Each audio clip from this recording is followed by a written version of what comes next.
What are black holes? It is the only level of structure of matter that forms the concentrative-dissipative structure that can reverse the direction of entropy. I believe black holes have only one mass range, they fluctuate around the critical mass. There are no smaller or larger black holes outside this range.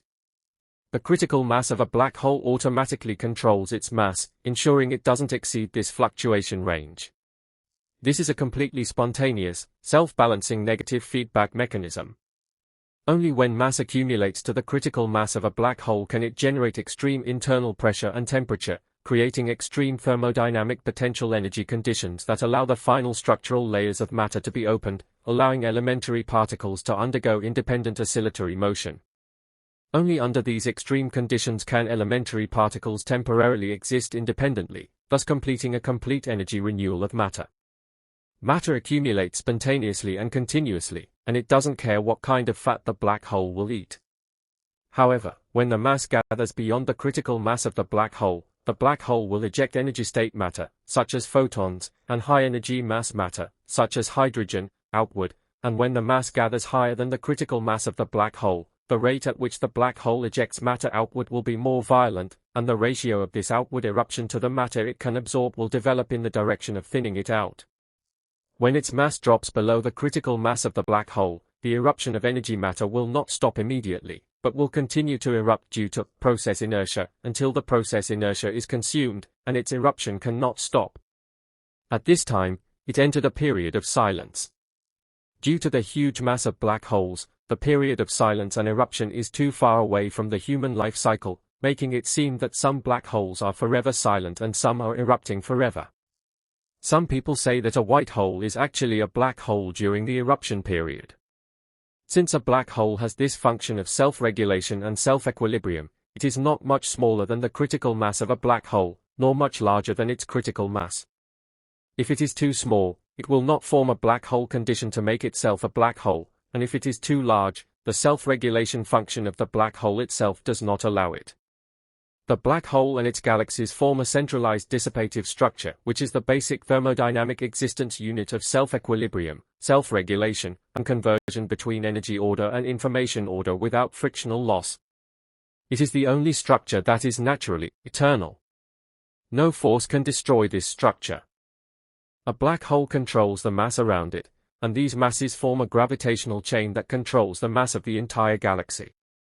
The outer edge of the galactic disk is subjected to the greatest centrifugal force.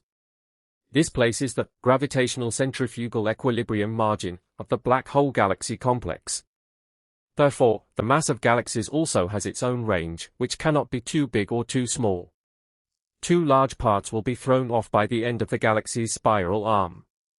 If it is too small, the galaxy will continue to absorb foreign mass. Therefore, the mass of galaxies is also self-regulating and self-balancing.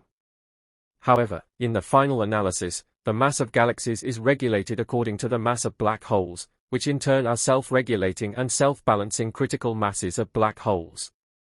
So, the mass of the galaxy is also a self-regulating and self-balancing critical mass.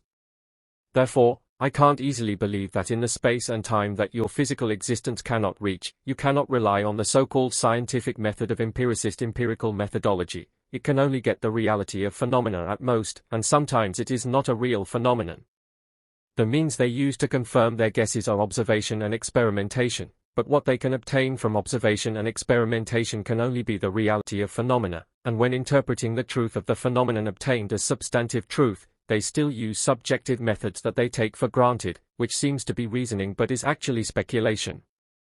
In their standard scientific procedures, there are at least two guesses and tests that are wrong. Such scientific procedures are inefficient and unscientific, so they are slow and error-ridden in science. You can only rely on the indirect evidence obtained by neo-rationalist logical reasoning based on known natural laws to obtain substantive truth. I don't believe there will be any extremely small black holes or extremely large black holes, or extremely large galaxies or extremely small galaxies. Black holes are the only places in the universe where entropy can be diminished. But the condition that may cause entropy reduction is due to the concentration of its mass to the critical mass of the black hole. Smaller celestial bodies cannot reach such extreme conditions of black holes inside it, and no matter how large the black hole itself is, it will eject them. Therefore, it must be based on natural laws, and I can't believe him just by saying it. So I don't think there are small black holes. Black holes are the most critical material structure in the universe, and only by understanding them can we understand the universe. The black hole is the heart of the thermodynamic unit of existence, and it is the only structure in the universe that can cause entropy reduction. It is responsible for the key point of entropy metabolism of thermodynamic presence units, entropy reduction. Its galaxies are responsible for the orderly evolution of information existence caused by the increase in entropy of the matter under its jurisdiction.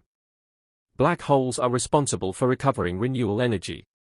This makes the thermodynamic existence unit a living unit of thermodynamic entropy metabolism of matter. The universe is made up of countless thermodynamic units of existence. Therefore, the universe is a social existence of living material beings.